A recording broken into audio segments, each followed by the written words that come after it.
नमस्कार, स्वागत है आपका न्यूज इंडिया में। मैं हूं आपके साथ उमंग माथुर। आपको बता दें कि प्रदेश में मानसून के एक बार फिर से सक्रिय होने के साथ ही रविवार को जयपुर में जोरदार बारिश हुई, जहां शाम को एक ही घंटे में करीब 2.25 इंच बारिश से गर्मी से थोड़ी राहत जरूर मिली। लेकिन इस बारिश ने न केवल जयपुर बल्कि प्रदेश के कई हिस्सों में प्रशासन की ओर से किए गए तमाम दावों की पोल खोल के रख दी। राजधानी जयपुर में लोगों के बाहर निकलने से कई इलाकों में ट्रैफिक जाम की स्थिति बनी रही, तो वहीं शाम करीब 6 बजे शुरू हुई तूफानी बारिश के बीच आमेर किले के वॉच टावर पर आकाशीय बिजली गिरने की घटना भी घटी, जिसमें करीब 11 लोगों की मौत हुई। और इधर आपको बता दें कि जयपुर में तेज हवा चलने के कारण शहर में कई जगह बिजली के तार टूट गए, जिससे जयपुर में कई इलाकों में बिजली भी कुछ समय के लिए गुल हो गई। यहां शहर के सबसे बड़े जेएलएन मार्ग पर WTP के पास नाले का किनारा ढहने से यहां खड़ी कार इसमें धंस गई, तो वहीं जयपुर के ट्रांसपोर्ट नगर, गुर्जर की थड़ी, जेपी फाटक, प्रताप नगर थाने के बेसमेंट में पानी भर गया। और यही हाल प्रदेश के बाकी जिलों का भी है, जहां सीजन की पहली ही बारिश ने प्रशासन के दावों की पोल खोल के रख दी है। नगर निगम लाख दावे कर रहा था कि हमने तमाम सफाई व्यवस्था की है, नालों की सफाई हम कर रहे हैं, लेकिन पहली जोरदार बारिश ने न सिर्फ नगर निगम बल्कि सरकारी दावे भी हम कह सकते हैं कि बारिश के साथ ही बह गए। जगह जगह सड़कों पर पानी आया, निचले इलाकों में डूब क्षेत्रों में पानी आ जाने की वजह से घरों के अंदर भी कई जगह पानी घुसा, लोग अपनी छतों पर चले गए। अब ऐसे में सवाल ये उठता है कि एक और जहां हम मानसून की बारिश का इंतजार कर रहे थे, वहीं प्रशासन निगम का दस्ता ये बड़े बड़े दावे कर रहा था कि हमने मानसून के आने से पहले तमाम तैयारियां हमने कर ली है। आखिरकार वो तैयारियां कल नजर क्यों नहीं आई?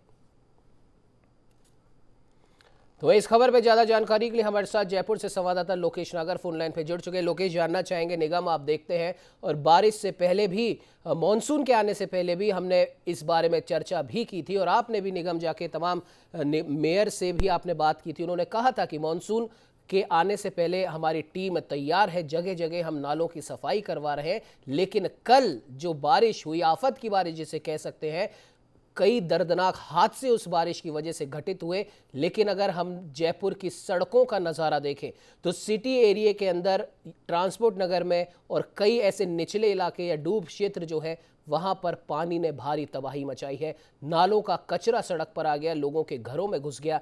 ऐसे में निगम के दावे एक बार फिर फेल साबित हुए। क्या कहना चाहेंगे लोकेश?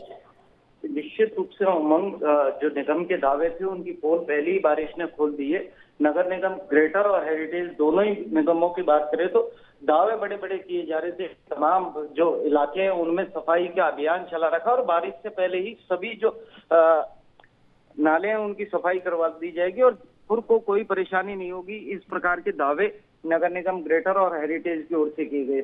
लेकिन कल पहली बारिश में जिस तरह की तस्वीर सामने आई, पूरे जो निचले इलाके थे, जो पिछली वर्ष जिस प्रकार की तस्वीर देखी गई थी और जिस तरह की बारिश में तबाही जयपुर में मची थी, वैसे ही हालात कल नजर आए।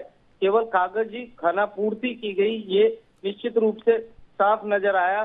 सफाई के नाम पर नगर निगम ग्रेटर की बात की जाए तो ग्रेटर के जो इलाके हैं उनमें अभी भी आम जनता की ये शिकायत है कि बारिश से पूर्व ही जो पार्षद है उन्हें आगाह कर दिया गया था, सफाई के लिए कहा गया था, लेकिन केवल आश्वासन दिए गए और सफाई नहीं करवाई गई। इसीलिए इस प्रकार के हालात बने। और हेरिटेज की बात करें तो जो तमाम निचले इलाके, क्योंकि पुरानी बसावट है, बहुत कंजेस्टेड इलाका हेरिटेज का आता है। काफी इलाके ऐसे भी हैं जहाँ डूब क्षेत्र का इलाका है, निचले इलाके हैं, वहाँ बहुत एहतियात रखने की आवश्यकता थी। लेकिन इन सब चीजों का ध्यान नहीं रखा गया, जो कामकाज था वो समय पर नहीं किया गया, इसी वजह से इस प्रकार के हालात बने। जी उमंग।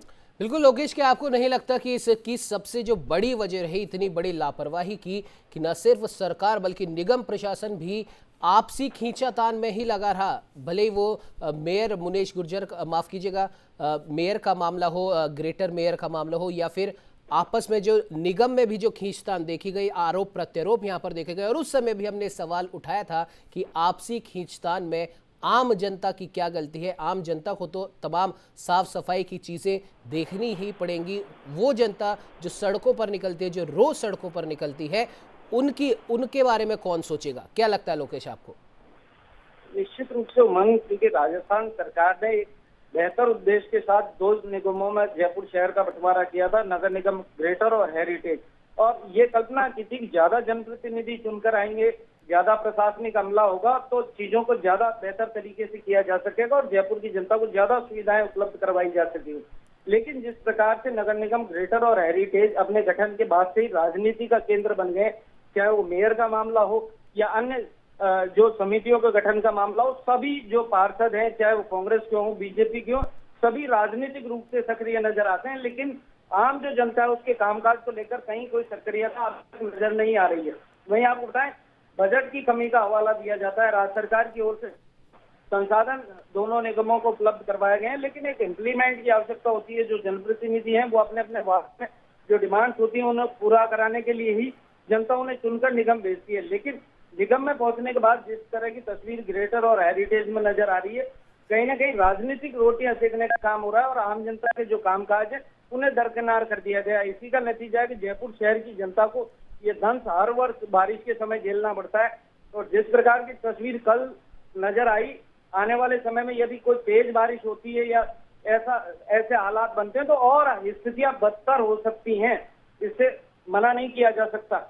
आपको बताएं कि निगम ग्रेटर की पिछले कुछ समय से मेयर के मामले को लेकर विवाद चल रहा है, तो लग नहीं रहा वहां को प्रशासनिक जनप्रतिनिधियों का कोई संगठन वहां काम कर रहा है। ऑटो मोड पर निगम की व्यवस्थाएं चल रही हैं। जनता की जो समस्याएं हैं आप देख सकते हैं, पोर्टल जो शिकायत का पोर्टल नगर निगम ग्रेटर और हेरिटेज में बनाया गया, वहाँ 2-2, 2,500 हजार शिकायतें लंबित हैं और उन शिकायतों पर काम करने वाला कोई नहीं है। तो इससे स्पष्ट रूप से पता लगता है कि केवल राजनीतिक रूप से सक्रिय दोनों निगमों में जनप्रतिनिधि जो पार्षद चुनकर आ रहे हैं वो चाह रहे हैं कि हमें किसी समिति का चेयरमैन बना दिया जाए। इसके लिए लगातार लॉबिंग की जाए। विधायकों और मंत्रियों के यहाँ प्रतिदिन हाजिरी लगाई जा रही है, लेकिन जो जनता है उसके कामकाज और उसकी शिकायतों को लेकर कोई गंभीरता यहाँ नजर नहीं आ रही। जी बिल्कुल लोकेश, और जाहिर सी बात यहाँ पर देखने वाली ये है कि अगर हम हेरिटेज निगम की बात करें तो वहाँ पर तो हालात और भी ज़्यादा बदतर हैं। भले ही अगर हम ट्रांसपोर्ट नगर की बात करें, जालूपुरा की बात करें या फिर आदर्श नगर कच्ची बस्ती की बात करें, या तमाम ऐसे इलाके जो हेरिटेज में कहीं ना कहीं आते हैं, वहाँ पे तो स्थिति काफ़ी चिंताजनक है। और बारिश का पानी आप मान सकते हैं, कल जो बारिश हमने देखी है कई कई इलाकों में घुटनों तक पानी है। और सबसे बड़ी बात यहाँ पर लापरवाही की है। कोरोना काल जब चल रहा था, लॉकडाउन की स्थिति में जब हम चल रहे थे, जब सड़क पे लोग नहीं थे, आवाजाही पूरी तरीके से बंद थी ज़रूरी सेवाओं को छोड़कर, ऐसे में भले सड़क निर्माण का काम हो, डिवाइडर का काम हो या फिर पुरानी जो वायरिंग है स्ट्रीट लाइट्स की उनको सुधारने का काम हो, वो उस समय किया जा सकता था। लेकिन आज हम देख रहे हैं जैसे ही अनलॉक की प्रक्रिया में हम वापस आए हैं उसी समय ये सारे काम किए जा रहे हैं। भले ही वो डिवाइडर, नए डिवाइडर लगाने का काम हो रहा हो या कहीं पर सड़क मरम्मत का काम हो या कहीं अंडरग्राउंड केबलिंग का कहीं पर काम हो, वो सारे के सारे काम अनलॉक के बाद हो रहे हैं। और अब आ गया मॉनसून, तमाम वो जो गड्ढे खोदे गए हैं उनमें पानी भर गया है और इतनी बारिश है कि पता नहीं पड़ता कि कहां पर गड्ढा है, कहां पर सड़क है। क्या आपको नहीं लगता कि इन सब की जवाबदेही तय होनी चाहिए?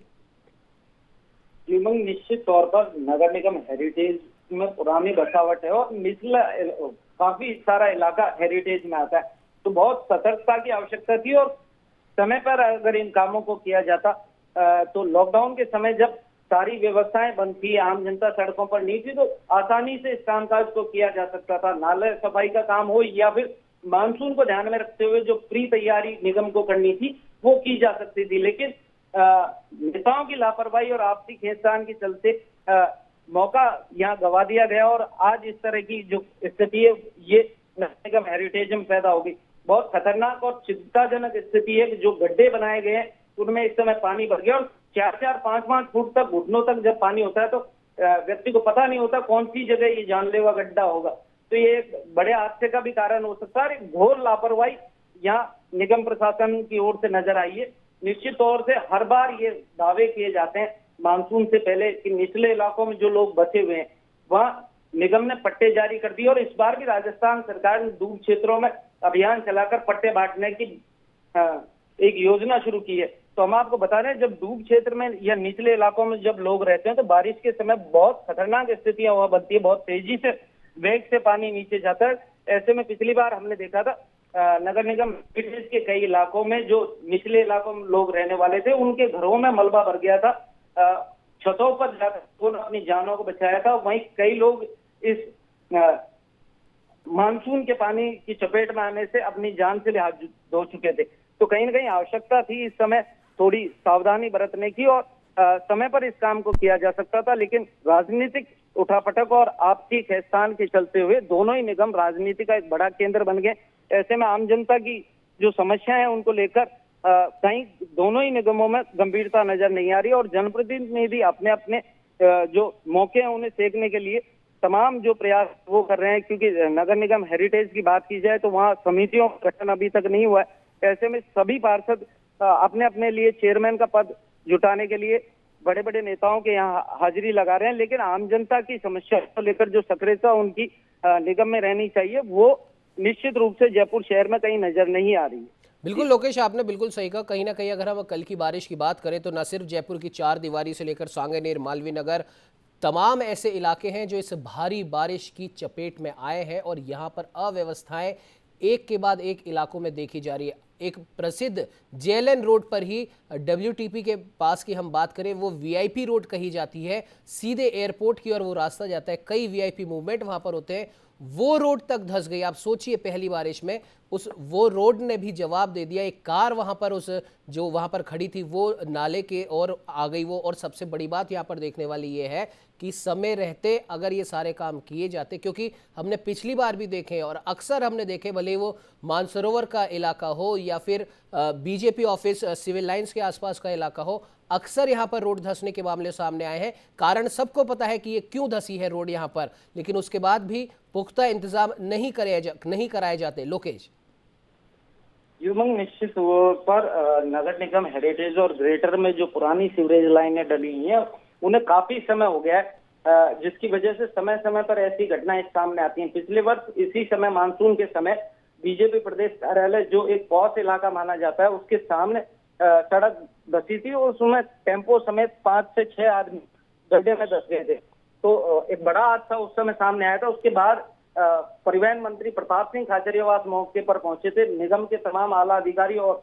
मेयर वहां पहुंचे थे और दावा किया था कि अब जो शहरी क्षेत्र है उसके अंदर पुराने जो सीवरेज लाइनें डली हैं उनका मेंटेनेंस एक बजट जारी कर करवाया जाएगा, लेकिन केवल कागजी खाना पूर्ति हुई, कहीं कोई बड़ा कामकाज इस मसले को लेकर नहीं किया गया, जिसकी वजह जब भी बारिश जयपुर शहर में होती है तो कहीं ना कहीं ऐसा हादसा पेश आता है। लेकिन बातों की आवश्यकता नहीं है, या काम कर दिखाना पड़ेगा जयपुर शहर की जनता को बचाने के लिए। और एक अच्छा स्मार्ट सिटी की जयपुर को बनाने की बात निगम के जो तमाम जनप्रतिनिधि चुनकर आते हैं वो करते हैं। तो कहीं ना कहीं इसके लिए कामकाज की आवश्यकता हो, समय रहते इस काम को कर लिया जाता। इस तरह की स्थितियां जयपुर शहर में इस बार नजर नहीं आती, लेकिन तमाम लोग जब घरों में कैद थे तो निश्चित तौर पर निगम के जो अधिकारी और जनप्रतिनिधि चुनकर जनता ने निगम में भेजे हैं, उन जनप्रतिनिधियों को समय पर इस कामकाज को आगे आकर करवाना चाहिए था। और गंभीर लापरवाही है जयपुर शहर की जनता इसे देख रही है कि किस प्रकार हमारे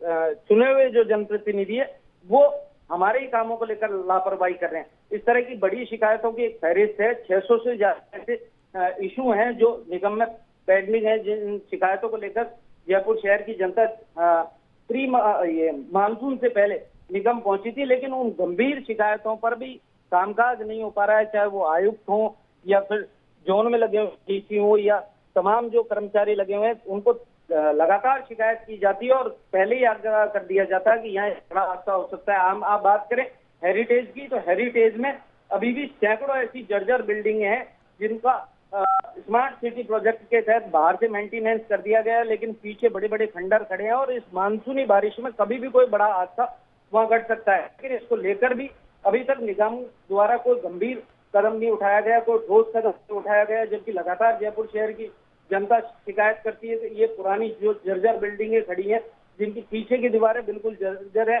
पुरानी हवेलियां हैं, वो किसी भी समय गिर सकती हैं। इससे पूर्व भी कई बार ऐसे बड़े हादसे जयपुर में हुए हैं, लेकिन ना तो निगम प्रशासन की ओर से, ना प्रशासनिक अधिकारियों की ओर से और ना ही जनप्रतिनिधियों की ओर से इस ओर गंभीरता दिखाई गई है। तो निश्चित तौर पर ये बड़ी लापरवाही है। मानसून से पहले सजग होकर जयपुर शहर की जनता को बेहतर सुविधाएं उपलब्ध कराने के लिए एक प्रशासनिक जागरूकता की आवश्यकता थी। अभियान चलाकर वार्ड वाइज इस काम का करवाया जाना चाहिए था। हम आपको बताएं कि ग्रेटर में कार्बायत मेयर है शील दाबाई, उन्होंने कहा था कि सफाई व्यवस्था को लेकर जो बैठक हुई थी उसमें इस बार एक नवाचार किया गया था कि सभी पार्षदों को जिम्मेदारी दी गई थी, जो कंपनी सफाई व्यवस्था का काम कर रही है, मेंटेनेंस की, नाला सफाई को लेकर जो एजेंसियां काम कर रही है, उन्हें भुगतान इस बार तभी किया जाएगा जब उस पूरी सफाई व्यवस्था को स्थानीय पार्षद सत्यापित कर देगा। लेकिन सत्यापित भी किया गया, प्रक्रिया पर अमल भी किया गया, लेकिन जिस तरह की तस्वीर इस समय पहली बार इसके बाद नजर आई, तो निश्चित तौर से वो एक कागजी खानापूर्ति की गई, पार्षदों द्वारा वहां लापरवाही की गई, बिना सत्यापन या देखे हुए ही जो कंपनी के आदमी थे उन्हें भुगतान के लिए सत्यापित कर निगम के सामने रिपोर्ट पेश कर दी गई, जिसका खामियाजा अब जयपुर शहर की जनता को भुगतना पड़ रहा है। क्योंकि जब बारिश हुई है तो वार्ड, गली, मोहल्ले सभी जगह सड़कों पर पानी भर गया, लोगों को बड़ी परेशानी का सामना करना पड़ा। तो निश्चित तौर से प्रशासनिक और जो जनप्रतिनिधि हैं उनकी जागरूकता की कमी के बिना जयपुर शहर की जनता को इस मानसूनी बारिश में परेशानी का सामना करना पड़ रहा है। जी बिल्कुल लोकेश, बिल्कुल आपने सही कहा। कहीं ना कहीं अब देखने वाली बात है कि अभी भी हम कह सकते हैं कि निगम प्रशासन और सरकारी अमला मिलकर अगर संपूर्ण तैयारियों के साथ में इन तमाम अव्यवस्थाओं को दूर कर ले तो काफी हद तक जयपुर शहर को थोड़ी राहत जरूर मिल सकती है। लोकेश बने रहिए हमारे साथ में संवाददाता दीपक चावला और हमारे साथ संवाददाता नीरज शर्मा भी जुड़ चुके हैं। नीरज जी आएंगे आपके पास। दीपक, उससे पहले आपसे जानना चाहेंगे, कल रात से ही आप इस आमेर वाली इस खबर पे जहां पर करीब 11 लोगों ने अपनी जान से हाथ गंवा बैठे, इस पूरी खबर पे आपने रात भर अपडेट दी है। और जाहिर सी बात है कि जिस प्रकार से न्यूज़ इंडिया लगातार अपने दर्शकों को हमेशा अपडेट रखता है, भले ही कोई हादसा हो या कोई खुशी की खबर हो, लेकिन यहाँ पर बात इन हादसों की हो रही है और जाहिर सी बात है लापरवाही प्रशासन की यहाँ पर देखी गई है। क्योंकि दीपक, जिस हिसाब से हम देखें, आमेर का वो वॉच टावर जहां पर आकाशीय बिजली ने तांडव मचाया, वो वॉच टावर एक ऐसी जगह पर स्थित है जहां पर बहुत आसानी से चढ़ा नहीं जा सकता है। उसके बाद भी वहां पर इतने सारे लोग गए, करीब 35 से 40 की संख्या बताई जा रही है।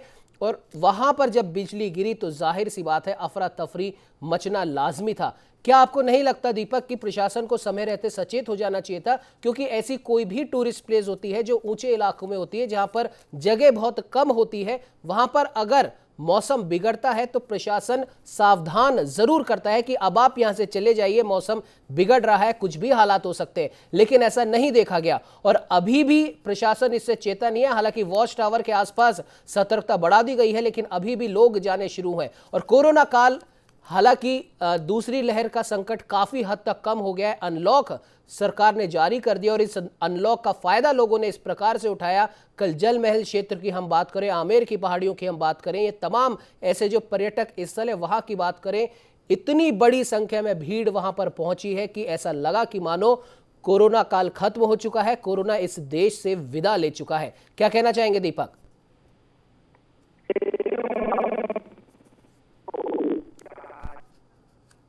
लगता है किसी तकनीकी खामी की वजह से दीपक से संपर्क नहीं हो पा रहा है, उनसे दोबारा संपर्क करने की कोशिश करेंगे। नीरज जी, आपके पास आना चाहेंगे।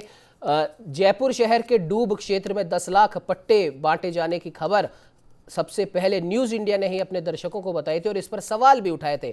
और अब इस सवाल को उठाना और भी ज़्यादा ज़रूरी हो गया क्योंकि कल हुई मॉनसून की पहली और ज़ोरदार बारिश ने सरकार की और निगम प्रशासन की पोल खोल के रख दी है। ऐसे में बड़ा सवाल ये बनता है कि अब बिना सोचे समझे इस प्रकार की कार्रवाई की जा रही है कि डूब क्षेत्र में सबसे बड़ी बात 10 लाख पट्टे बांटे जा रहे हैं और आप शहरी क्षेत्र को तो आप संभाल नहीं पा रहे। पिछले 1981, 2012, 2020 की बाढ़ ने काफी कुछ जयपुर शहर से छीना है। उसके बाद कल फिर एक बार बारिश हुई, 11 परिवार अपने अपने बच्चों को खो चुके। उसके बाद भी सरकार है, प्रशासन है, सिर्फ मुआवजा राशि दे देते हैं, सहायता राशि दे देते हैं और इतिश्री कर लेते हैं। क्या कहना चाहेंगे नीरज कि कब आखिरकार इन सब बातों से सबक लिया जाएगा और इस प्रकार की होने वाली दुर्घटनाएं कम होंगी? नीरज, उमंग, 2 अक्टूबर से प्रशासन शहरों के संग अभियान चलाया जाएगा। पूरे प्रदेश में सरकार ने 10 लाख जो पट्टे हैं ये बांटने का निर्णय लिया है। इसमें ऐसी कॉलोनियां भी हैं जो अनरेगुलराइज्ड है, यानी जिनको नियमित नहीं किया गया है, और अन्य क्षेत्र की भी हैं और डूब क्षेत्र को लेकर के भी सर्वे कराने के निर्देश दिए गए, यानी डूब क्षेत्र भी इसके अंदर शामिल रहेगा। ये सबसे पहले न्यूज़ इंडिया ने आगाह किया और कुल 10 लाख पट्टे जो है वो पूरे प्रदेश के अंदर जो है बांटने का निर्णय सरकार ने किया है। जयपुर शहर भी इससे अछूता नहीं है, यहाँ पे भी बड़ी संख्या में पट्टे बांटे जाएंगे। और हमने लगातार बताया भट्टा बस्ती के आगे संजय नगर क्षेत्र के अंदर जो गहराई के अंदर, जो खड्डे के अंदर बने हुए जो कच्ची बस्तियां हैं, और इसके अलावा एक सरकार की ओर से राजीव गांधी आवास, पिछली कांग्रेस सरकार के समय वहां आवास खड़े किए गए थे। हालांकि वसुंधरा सरकार आई तब उन आवासों को रोक दिया गया था। फिर से वहां पर जो है निर्माण की हरकत वापस से वहां शुरू हुई है। लोगों को ऐसी उम्मीद है कि सर्वे करवाया जा रहा है जो ड्रोन के माध्यम से, तो इन डूब क्षेत्रों के अंदर भी पट्टे दे दिए जाएंगे। लेकिन आपको बता दें कि अगर इस प्रकार की घटना हुई, वहां पर अगर पट्टे दिए गए तो निश्चित रूप से एक बड़ा ये घाटे का सौदा हो सकता है। जान माल की बड़ी हानि जो है लोगों की हो सकती है, क्योंकि अभी पहली बारिश ने पोल खोली है, जगह जगह सड़कों पर कल पानी भर गया। जो बस्तियां हैं उनके अंदर पानी जो है वो आने लगा, और नालों की जो व्यवस्था जो थी, जो मानसून से पहले नालों की सफाई होती है, शायद ढंग से निगम ने अपना काम इसमें नहीं किया है। तभी जो कचरा है वो फंसा रहा, जगह जगह जाम की स्थिति रही, कई जगह जो है नाले जाम हो गए, चौक हो गए। तो ऐसी स्थिति जब प्रदेश के अंदर अलग अलग जिलों में, शहरों में और गाँव कस्बों में तो और भी बुरी हालात है, कई जगह कीचड़ के हालात देखे गए हैं, कादा हो रहा है। तो ये निश्चित रूप से ये चिंताजनक बात है, और इसमें यूडीएच विभाग को, मंत्री खुद शांति धारीवाल इस महकमे के मंत्री हैं, काफी वरिष्ठ मंत्री हैं, तो इस महकमे की ओर ध्यान देना चाहिए। नगर निगम और जेडीए दोनों, क्योंकि इनका बड़ा काम रहता है सफाई व्यवस्था को लेकर के और सड़क निर्माण को लेकर के, तो इन दोनों ही महकमों को यहाँ एक्शन लेना चाहिए। जहां जहां सड़कें टूटी पड़ी हैं, उधड़ी सड़कें हैं और लोगों को दिक्कत आ रही है, खड्डों में वाहन निकल रहे हैं, एक तो वाहन का नुकसान हो रहा है, लोगों के खुद के चोटें आ रही हैं, एक्सीडेंट के केसेस इससे बढ़ जाते हैं। तो निश्चित रूप से इसको लेकर के सजग होना पड़ेगा और जल्द से जल्द इस काम को पूरा कराना पड़ेगा, ताकि अभी मानसून पूरा बाकी शेष पड़ा हुआ है, आगामी दिनों में और बड़े हादसे इन सड़कों से, बदहाल व्यवस्थाओं से हो सकते हैं। जी बिल्कुल नीरज, बिल्कुल आपने सही कहा। कहीं ना कहीं सरकारों को अब इस और ध्यान देना होगा, भले ही किसी भी पार्टी की सरकारों, क्योंकि हम बात कर रहे हैं लगातार 1981 के बाद में 2012, 2020 में भी जयपुर शहर ने बाढ़ के हालात देखे, तमाम दावे किए जाते हैं, लेकिन वो सारे के सारे दावे पहली बारिश ने, कल भी जो पहली बारिश हुई है उसने तमाम दावे टाए टाए फेस कर दिए हैं। आमेर इलाके की हम बात करें, जैसा कि हम पहले भी दीपक से हम सवाल कर रहे थे, दीपक हमारे साथ फिर जुड़ चुके हैं। आमेर का वो वॉच टावर जहां पर कल आकाशीय बिजली गिरी है, बहुत संकीर्ण रास्ता है वहां पर, आपने, हमने सब ने देखा है, और पूरे जयपुर शहर ने कभी ना कभी कोई ना कोई वहां पे गया ही होगा। ऐसे में इतने सारे लोग एक साथ वहां पर जाते हैं, लगातार हादसे का डर वहां पर बना हुआ होता है, और प्रशासन सिर्फ एक चेतावनी का बोर्ड लिख के अपना इतिश्री कर लेता है। लेकिन वहां पर अगर, क्या आपको नहीं लगता, दीपक आपसे ये सवाल है, क्या आपको नहीं लगता अगर वहां पर प्रशासन की मुस्तैदी होती तो शायद इस हादसे से कुछ हद तक बचा जा सकता था? दीपक। देखिए उमंग, बिल्कुल आपने ठीक कहा। बहुत ज्यादा ऊंचाई पर ये जो टावर है, जो सेल्फी पॉइंट हम इसे कहे, ये है, और आमेर जो किला है उसके ठीक सामने है। मैं खुद अभी सीढ़ियाँ चढ़कर आया हूँ, करीब 600 से 1000 के बीच सीढ़ियाँ है और काफी ज्यादा थकान हो जाती है चढ़ने में। तो यहाँ पर इतनी बड़ी संख्या में लोग आए तो आए कैसे? और दूसरी बात देखिए उमंग, जब बारिश हुई तो ये जो काफी ज्यादा ओपन एरिया है, केवल दो, ऐसा कह सकते हो कि पुरानी जो गुमटियां वो बनी हुई हैं, तो वो सभी लोग बारिश से बचने के लिए, भीगने से बचने के लिए इसके अंदर चले गए बारिश से बचने के लिए। लेकिन इस दौरान अचानक से वो बिजली आई और सभी लोग एक साथ थे, इसीलिए सभी को एक साथ करंट की, बिजली की, आकाशीय बिजली की चपेट में ले लिया। तो कह सकते हो कि हादसा हो गया और काफी दर्दनाक ये हादसा है। काफी बड़ी ये त्रासदी मानी जा सकती है। एक बार में 11 लोगों की मौके पर मौत होना काफी दुखद घटना है, और कहीं ना कहीं इस घटना से प्रशासन को सबक लेना चाहिए। कल ज्यादा बारिश नहीं हुई, हालांकि आकाशीय बिजली जयपुर शहर के कई इलाकों में गिरी थी, ज्यादा बारिश नहीं हुई, उसके बावजूद जयपुर के निचले इलाकों में जो जल स्तर है, पानी है भरा हुआ है, वो काफी ज्यादा हो गया। इससे आज से 3 साल पहले भी एक ऐसी बारिश आई थी, जयपुर के निचले इलाकों में बाढ़ जैसी स्थिति बन गई थी। उस समय मुझे अच्छे से याद है, करीब 6 से 7 लोगों की मौत हुई थी। उस समय भी उस घटना से सबक लेना चाहिए था। निगम प्रशासन को और तमाम नेताओं को, प्रशासन को, सबको ये देखना चाहिए था कि पानी जहां भरता है वहां पर नालों की अच्छी सफाई होनी चाहिए, पानी का बहाव अच्छा होना चाहिए, ताकि पानी एक जगह जमा नहीं हो। इस तरह के कई सारे सबक थे, वो लेने की जरूरत थी।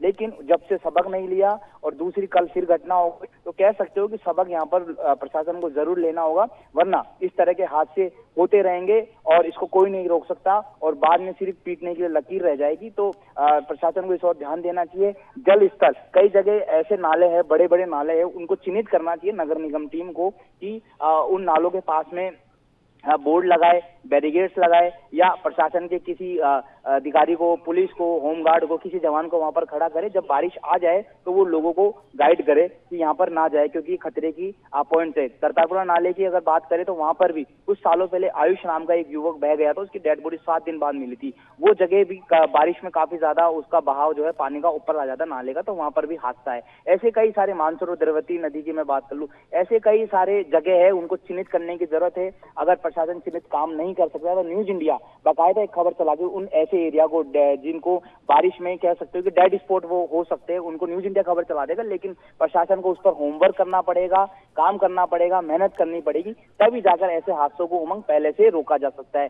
बहरहाल ये तो एक बिजली थी, त्रासदी थी और इमरजेंसी की स्थिति, इसको कोई नहीं रोक सकता था। जो आप कहते हैं कि मौत जब लिखी होती है, होनी होती है, तो वो आती है। उन लोगों को पता नहीं था कि वो जो सेल्फी लेने जा रहे हैं शायद ये उनकी जिंदगी की आखिरी सेल्फी हो सकती है। बारिश से बचने के लिए वो लोग जैसे ही इस टावर में गए और अचानक से ये हादसा हो गया है। अभी भी करीब 20 लोग जो है जिंदगी और मौत के बीच में लड़ रहे हैं, अस्पताल में भर्ती है। हम दुआ करते हैं कि वो जल्द स्वस्थ होके ठीक हो जाए। और इसके अलावा उन परिवार के प्रति भी हमारी संवेदना है जिन्होंने अपने घर के चिराग को खोया है। जी उमंग। जी बिल्कुल दीपक, बिल्कुल आपने सही कहा। कहीं ना कहीं दीपक, आपने भी, नीरज जी आपने, लोकेश आपने भी, जो भी सवाल हमने हमारे चैनल के माध्यम से उठाए हैं, सरकार को, प्रशासन को अब तो कम से कम अपनी गलतियों से सबक लेना चाहिए, क्योंकि आपकी राजनीति के चक्कर में आम जनता का जो नुकसान होता है, आप उसे सिर्फ और सिर्फ एक चेतावनी का बोर्ड लगाकर या सिर्फ मुआवजा राशि देकर आप इतिश्री कर लेते हैं। उसके बाद अगले साल फिर मॉनसून आएगा, फिर यही चीजें देखने को मिलेगी। लेकिन आखिरकार जनता कब तक इसको सहे, क्योंकि जनता ने जिम्मेदारी आपको सौंपी है, तमाम मान्यों को सौंपी है। फिलहाल हमारे साथ जुड़ने के लिए दीपक आपका, नीरज जी आपका, लोकेश आपका बहुत बहुत धन्यवाद। तो कहने वाली बात है कि पहला वज्रपात और इतनी सारी आपदाएं लेकर ये आया। जयपुर के कई निचले इलाकों में डूब क्षेत्र में पानी भर गया, घरों में नाले का पानी चला गया, और उसके बाद भी सरकार है कि डूब क्षेत्र में 10 लाख पट्टे बांटने का वायदा कर रही है जनता से, सिर्फ और सिर्फ किस लिए? वोट बैंक की राजनीति के लिए। और आपकी ये राजनीति हर साल कई लोगों की जान ले लेती है, लेकिन उसके बाद भी सरकार और प्रशासन अपनी राजनीतिक इच्छा शक्ति को ताक पर रखते हैं और सिर्फ जारी करते हैं मुआवजा राशि। फिलहाल सबक लेने की बहुत ज़्यादा यहाँ पर ज़रूरत है, ताकि और लोग अपनी जान से हाथ न गंवाएं। इस चर्चा में फिलहाल इतना ही। देश दुनिया की तमाम खबरों को जानने के लिए बने रहिए हमारे साथ और देखते रहिए न्यूज़ इंडिया।